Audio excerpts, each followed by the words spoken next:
क्या कुछ कहना चाहेंगे, किस मामले को रहेगा आज प्रेस ब्रीफिंग आपकी हो रही है?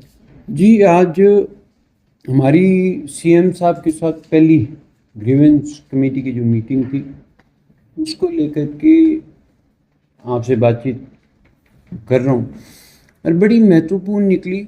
कई विषय थे जिनके ऊपर तत्काल में कार्रवाई करी गई, कुछ अधिकारी थे जिनकी कमियां मिली, गलतियां मिली, उनके ऊपर चार्जशीट की भी कार्रवाई करी गई और कुछ मैटर्स हैं जिनके ऊपर सीएम साहब ने कहा है कि अगली मीटिंग तक कार्रवाई करके आप हमें बताएं कि इसमें क्या दिक्कत है, क्या परेशानियां हैं।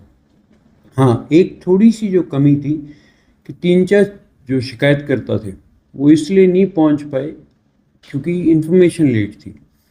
मुझे भी स्वयं ऑफिस की तरफ से 9:30 बजे इन्फॉर्मेशन आती है रात को कि जी कल ग्रीवेंस कमेटी की मीटिंग है, जबकि एयरफोर्स स्टेशन मेरे नज़दीक में है और मैं यहाँ से निकल रहा था। जब मैंने सीएम साहब का टारगेट देखा तो मुझे आइडिया लग गया था कि वो आ रहे हैं, तो मैंने चंडीगढ़ से पता कर लिया था, मुझे इन्फॉर्मेशन आ गई थी। पर एक कमी थी कि लोगों तक मैसेज नहीं था। चलें, हमारे पास तो आ ही जाती है, पर जब तक जनता के पास इन्फॉर्मेशन नहीं होगी वो अपनी ग्रीवेंसेस रखेंगे कैसे? तो थोड़ा सा वो एक डिपार्टमेंट की तरफ से कमी थी। बाकी जो मीटिंग का महत्वपूर्ण आज जो आंकड़ा निकालेंगे वो तो अगली मीटिंग में पता लगता है कि भाई आउटकम क्या हुआ है, क्या कार्रवाई होगी। तो क्या सब बातें हो पाई है मीटिंग में जो होनी चाहिए थी? हाँ, आज इतनी ग्रीवेंसेस थी, 15 थी, सब पे डिस्कशन हुआ। उसके अलावा भी जो और कोई एप्लीकेंट आए थे उनकी एप्लीकेशंस ले ली गई हैं और सबसे बातचीत करी गई। देखते हैं, अब जैसे आपने कहा कि आउटकम आने के बाद पता लगेगा कि आज का मीटिंग का असली मकसद क्या था। क्या लगता है आपको कि सैनी साहब के आने के बाद कितना उम्मीद है कि सिरसा और आपके जो गांव के काम है वो हो पाएंगे? देखिए, आज मैंने एक सीएम साहब से और दरख्वास्त भी करी थी कि जब हम चेयरमैन बने थे उसके बाद लगातार 2 साल तक, जब तक खट्टर साहब मुख्यमंत्री थे, हमारी मीटिंगें हुई सीएम साहब के साथ। हर साल में एक तो होती थी और मंत्री महोदय के साथ भी होती थी, जिसमें सीईओ भी आते थे, डिपार्टमेंट के सारे अधिकारी होते थे और डिस्कशन होता था कि भाई क्या ज़िले में कमियां हैं, किन चीज़ों पे कार्रवाई करी जाए और ज़िले के साथ प्रदेश में। लेकिन अब काफ़ी समय से वो मीटिंग हुई नहीं जब से नई सरकार बनी है, तो मैंने उनसे रिक्वेस्ट करी कि जल्दी ये मीटिंग बुलाएं।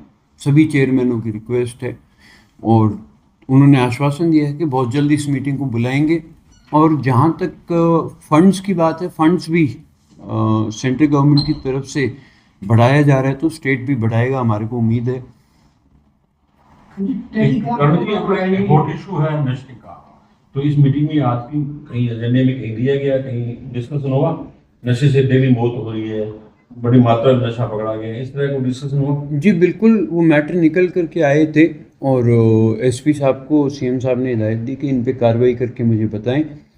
देखिए, उसके बावजूद भी जैसे आपने नशे की बात करी है, तो सिर्फ नशा और क्राइम, इसका सबसे बड़ा कारण है बेरोजगारी। और बेरोजगारी पूरा करना, रोजगार देना किसका काम है? सरकार का है। और पिछले कितने सालों में हमने देखा कैसे पेपर लीक हो रहे हैं। अब तो स्टेट के छोड़ो, नीट का पेपर लीक हो गया, कितने बच्चों का भविष्य सरकार की वजह से खराब हुआ और कोई कार्रवाई नहीं हो रही, बच्चे सुसाइड भी कर रहे हैं। तो सरकार को इस पे ध्यान देना चाहिए और प्रशासन अगर सख्ताई कर लेगा और सरकार उनको खुला दे देगा तो फिर किसी में हिम्मत नहीं कि कोई क्राइम कर ले, नशा बेच ले। परसों नीट का पेपर है, तो सीएम ने दावा किया हमारी तैयारियां बड़ी मुकम्मल है, नहीं कोई 19-21 वो तो एक बार रिजल्ट आने दो, फिर पता लगेगा कितनी मुकम्मल है, उसके बाद देखते हैं। टेलीग्राम पे भी रोक लगा दी गई है, नीट पेपर लीक ना हो तो उसको क्या देंगे? देखिए, बहुत ऐसे साधन हैं। अगर लीक करना है सरकार ने और होने देना है तो फिर बहुत साधन है। फिर एक सिर्फ टेलीग्राम पे रोक लगाने से क्या होगा? कॉकरोच जनता पार्टी के संस्थापक भी मिला हुआ जयपुर में। हाँ, बड़ी दुर्भाग्यपूर्ण घटना है। और ये जो इन्होंने पीसफुली एक जो प्रोटेस्ट शुरू किया था दिल्ली में, जब वो यहाँ पे लैंड करे थे, ये गए और किस तरह इन्होंने पुलिस वालों को फूल दिए और ये कहा कि जी हम तो आपके पास पीसफुली बैठने आए हैं, हम कोई। तो उसके बाद से सरकार को एक डर बैठ गया था कि भाई जो प्रदर्शन करने वाले थे, जो हू हल्ला करने वाले थे, अगर वो ऐसे आके बैठने लग गए तो कहीं ना कहीं प्रेशर बढ़ेगा। इसीलिए पिछले दिनों एक कानून भी इन्होंने लागू करा कि आप कोई प्रदर्शन नहीं कर सकते, आप कहीं इकट्ठे नहीं हो सकते, आप विरोध नहीं कर सकते, डीसी आपको परमिशन नहीं देगा। और उसी के संदर्भ में हमारी पार्टी का ये फैसला है, जो 25 सितंबर को हम रैली करते हैं, क्योंकि इन्होंने सितंबर तक रोक लगाई है, हम वो रैली करेंगे। पहले हम डीसी साहब को अपनी एप्लीकेशन देंगे, अगर वो नहीं आती उस पर तो हम लीगली उसको फॉलो अप करेंगे, लेकिन हमारे को अपनी रैली करने से कोई नहीं रोक सकता। एक आजकल बड़ा दिक्कत है फार्मर्स को कि पेट्रोलियम मिनिस्ट्री ने एक ब्रैकेट लगा दिया, 200 लीटर से एक्सेस डीजल पंप नहीं बेच सकता, ड्रम में नहीं ले जा सकता फार्मर, कहीं में नहीं ले जा सकता फार्मर बड़ा दुविधा में फंसा हुआ है। बिल्कुल बिजाई का टाइम है और आज के दिन एक ट्रैक्टर में मैक्सिमम 60 लीटर तेल आता है। अगर किसी का खेत 20 किलोमीटर दूर भी है पेट्रोल पंप से, तो उसको आने जाने का खर्चा आप लगा लो। ये तानाशाही है, किस तरह आम जनता को परेशान किया जाए। अगर ऐसी बात थी तो सीएम साहब आज जहाज में क्यों आए, उसका खर्चा नहीं पड़ता। अगर चंडीगढ़ से भी यहाँ आए हैं और वापस जाएंगे तो एक दिन का खर्चा 30-40 लाख रुपए है, और उसके पीछे काफिला, फिर तामा जामा, उस सब की। आ जाते आप भी आज साइकिल पे, आ जाते 1-2 गाड़ियाँ लेकर के। मोदी साहब भी तो घूमे थे ना, वो अलग बात है कि घूमे आधे घंटे के लिए थे, अपनी वीडियो बनवाई दिखाई, फिर तामा जामा तो वहीं था सारा।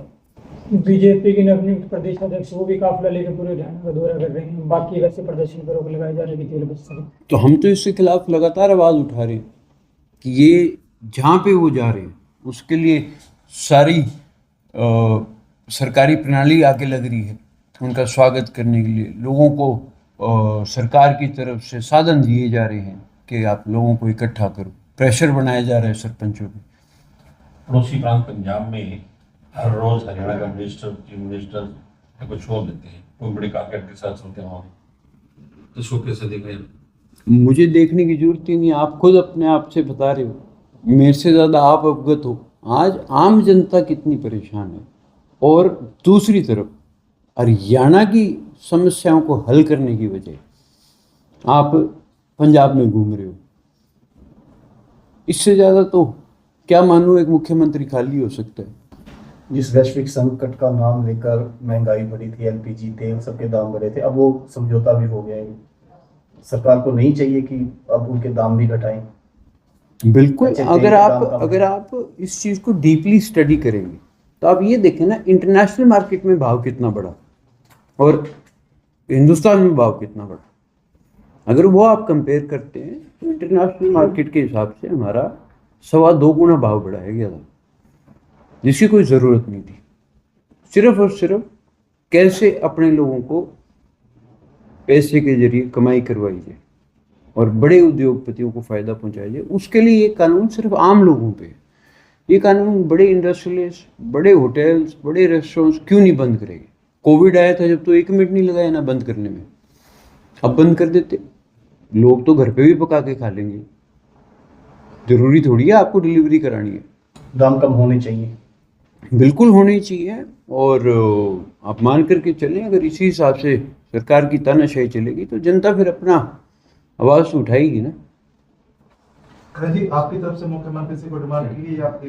हाँ, मैंने आपको बताया, मैंने जैसे कहा कि चेयरमैनों की मीटिंग को लेकर के आप जल्द एक मीटिंग बुलाएं, ताकि हम अपने आने वाले कार्यकाल में कैसे फंड्स को यूटिलाइज कर सकें, कैसे गाँवों में जो बेसिक समस्याएं हैं उनको ज़्यादा आगे ला सकें। देखिए, मेरा मानना है कि सामाजिक समस्या अगर हल करते हैं तो उसका ज़्यादा फायदा होता है, और किसी व्यक्ति विशेष को नहीं, वो गांव को फायदा होता है। तो हमारा फोकस उसके ऊपर है। करण जी, फांसी में धरना चल रहा है। देखिए, ये वही बात आ गई ना, अब कल इन्होंने क्यों पुलिस भेजी, ये तो आवाज़ को दबाना चाहते हैं। और इस प्रकार सिर्फ एक नहीं, प्रदेश के अलग अलग इलाकों में लोग बैठे हैं, लेकिन सुनवाई नहीं है। तो लोगों को एकजुट होना पड़ेगा, आपसी मतभेद खत्म करके, जाट पात धर्म से ऊपर उठ करके, राजनीति और पार्टीवाद से ऊपर उठ करके अगर प्रदेश का हित चाहते हैं तो एकजुट होना पड़ेगा।